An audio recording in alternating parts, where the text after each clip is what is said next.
La meilleure semaine de Donald Trump vient de devenir encore meilleure. Une grande victoire à la Cour suprême et une grosse défaite pour les juges libéraux rebelles. Les petits juges de district n'ont plus le droit de bloquer l'agenda du président. Les avocats progressistes ne peuvent plus attaquer Trump à chaque action et obtenir d'un juge nommé par Obama ou Biden une injonction valable dans tout le pays. La décision a été rendue à 6 contre 3. Trump est passé par la salle de presse pour savourer sa victoire. Eh bien, celle-là était importante, hein?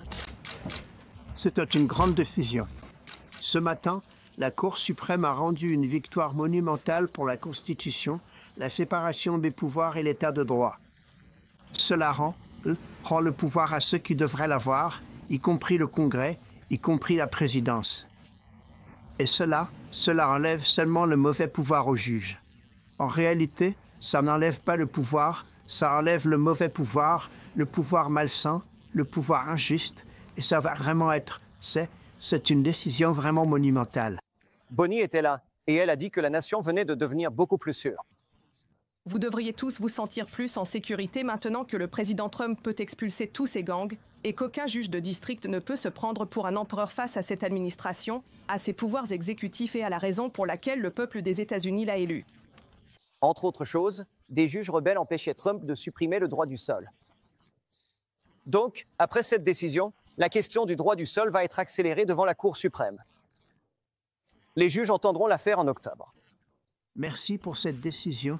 Et grâce à cette décision, nous pouvons désormais déposer rapidement des requêtes pour faire avancer de nombreuses politiques qui avaient été injustement bloquées à l'échelle nationale.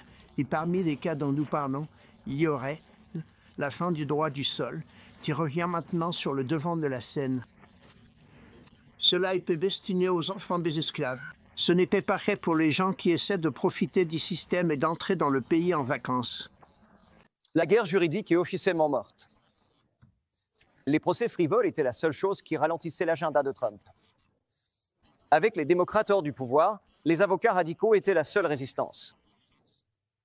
Enfin, un juge lambda dans le Maryland n'est plus puissant que le président des États-Unis. C'est une grande victoire pour le président Trump. C'est une immense victoire pour l'administration Trump, et pas seulement pour Donald John Trump en tant que personne, mais pour la fonction présidentielle elle-même. Quiconque viendra après bénéficiera aussi de cette décision. Les coupes au ministère de la Justice, les soi-disant bébés encres, les villes sanctuaires, l'interdiction des chirurgies de changement de sexe pour les enfants, tout cela aura droit à des audiences libres et équitables devant la Cour suprême immédiatement. La Cour suprême vient d'admettre que Trump n'abusait pas de son pouvoir. Ce sont les juges incontrôlables qui le faisaient. Ils ont perdu le procès et la supériorité morale. Encore une bonne nouvelle pour l'Amérique. La bourse vient d'atteindre un niveau record aujourd'hui. Désolé, Panica. Et les meilleurs économistes reconnaissent que Trump avait raison à propos des tarifs douaniers. Monsieur le Président, un économiste mondial de premier plan vient de faire volte-face et déclare « Avec votre plan tarifaire, vous avez peut-être surpassé tout le monde. » Quel est votre message? J'aime cela. J'adore cette question. C'est le favori. C'est la meilleure question qu'on m'ait jamais posée, car j'ai subi des abus à ce sujet pendant des années.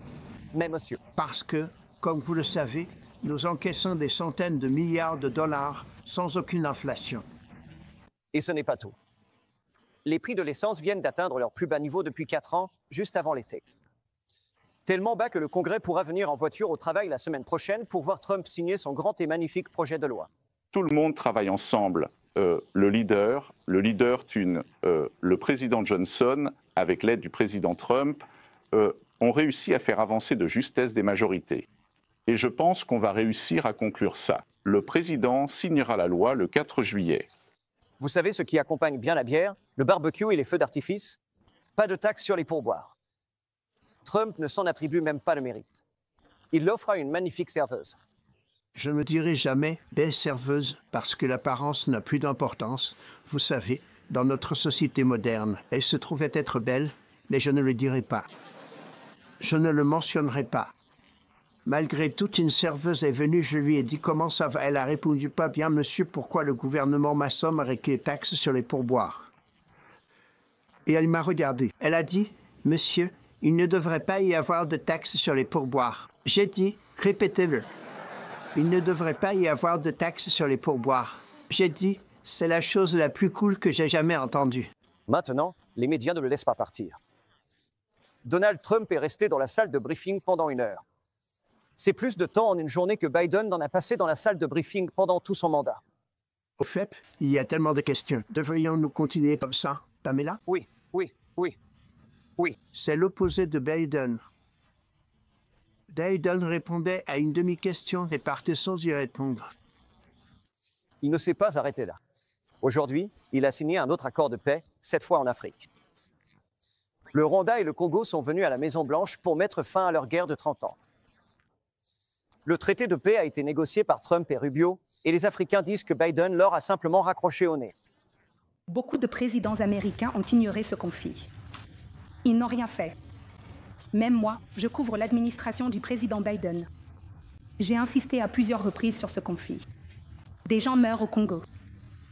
Ce pays a tellement de potentiel, mais il a besoin d'aide parce que cette guerre est en train de le détruire. Ils ne m'ont jamais donné de réponse. Je ne devrais pas dire ça parce que ce n'est pas politiquement correct. Elle a dit, elle est belle et tu es belle. Merci. Je n'ai pas le droit de dire ça, tu sais. Ça pourrait être la fin de ma carrière politique, mais je l'ai dit quand même. Merci. Mais tu es belle et tu es belle à l'intérieur aussi. Bientôt, l'Afrique l'appellera aussi papa. Bien sûr, Trump a tiré un petit quelque chose de l'accord, le mot en M.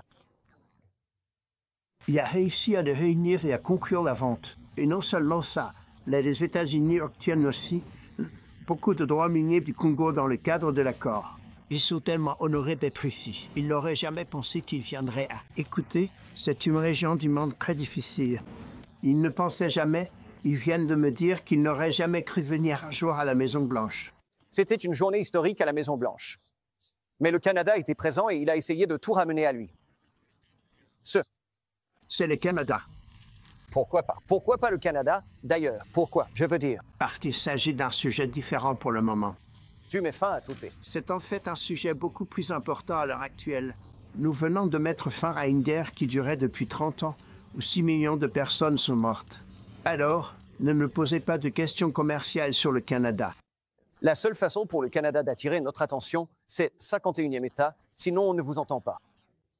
On est trop occupé à conclure des accords. On a eu une grosse semaine, tu sais, vraiment une grosse semaine. On a eu beaucoup de victoires cette semaine. L'OTAN a été une victoire énorme. La guerre a été une victoire énorme. Écoutez, on parlait de ça depuis 30 ans, de l'Iran qui allait devenir nucléaire, et tout ce que j'ai dit, c'est ça ne sera pas nucléaire et ça ne deviendra pas nucléaire. Et vous savez, je veux rendre hommage à beaucoup de gens. Mais surtout, à notre formidable armée. Waouh, ils ont éteint cet incendie. Une fois que c'est arrivé, une fois que ces bombes sont tombées, cette guerre était finie. Cette guerre était terminée. Mais je veux juste les complimenter. Vous savez qu'il ne passe pas une bonne semaine? L'ayatollah. Il se cache dans sa grotte et il ment comme un arracheur dedans. Je vais répondre à la déclaration de l'ayatollah hier, selon laquelle nous avons gagné la guerre. Oh, mon Dieu, nous avons gagné la guerre. Et j'ai dit, écoutez, vous êtes un homme de grande foi, un homme très respecté dans ce pays. Vous devez dire la vérité, vous vous êtes fait massacrer. Comme vous le savez, leurs sites ont été anéantis, leurs sites nucléaires traînent à la fuite. Ils ont été, c'est maintenant prouvé, touchés en plein dans le mire, à 52 000 pieds. Pensée Y, il faisait noir, pas de lune, on ne voyait rien, et ils ont touché la porte du réfrigérateur, comme on dit. C'est la taille de la cible. Et de façon écrasante, et c'est incroyable ce qui a été accompli. Nous sommes les seuls qui auraient dû le faire. Donald Trump dit qu'il est la seule chose qui maintient l'ayatollah en vie. Citation, « J'aimerais que la direction de l'Iran comprenne qu'on obtient souvent plus avec du miel qu'avec du vinaigre. » Paix. Les démocrates chantent la même chanson que l'ayatollah. Ils disent que nos bombes ne fonctionnent pas et ils ne disent pas « merci ». Ils cherchent juste quelque chose pour l'attaquer. Je veux dire, c'est tout. Il n'y a pas de position, il n'y a pas d'objectif, il n'y a pas d'ensemble d'idées. C'est juste, qu'est-ce qu'on peut trouver pour attaquer Trump? Comment peut-on dire qu'il a échoué ou que ce qu'il a fait n'est pas un succès? À ce stade, On commence à perdre en crédibilité quand, à chaque fois, on dit juste « non, pas bien ». Non, pas bien. Non, pas bien. Trump a félicité une serveuse pour l'absence de taxes sur les pourboires. Pourquoi les démocrates ne pourraient-ils pas lui reconnaître le mérite pour l'opération contre l'Iranien? Le parti est divisé. Certains traitent le président de criminel de guerre et d'autres le qualifient de héros américains. Je ne suis pas d'accord avec le président des États-Unis. Non, sur de très nombreux sujets. Mais il faut reconnaître que lorsque les États-Unis disent « toutes les options sont sur la table », il vient de prouver que c'est vrai.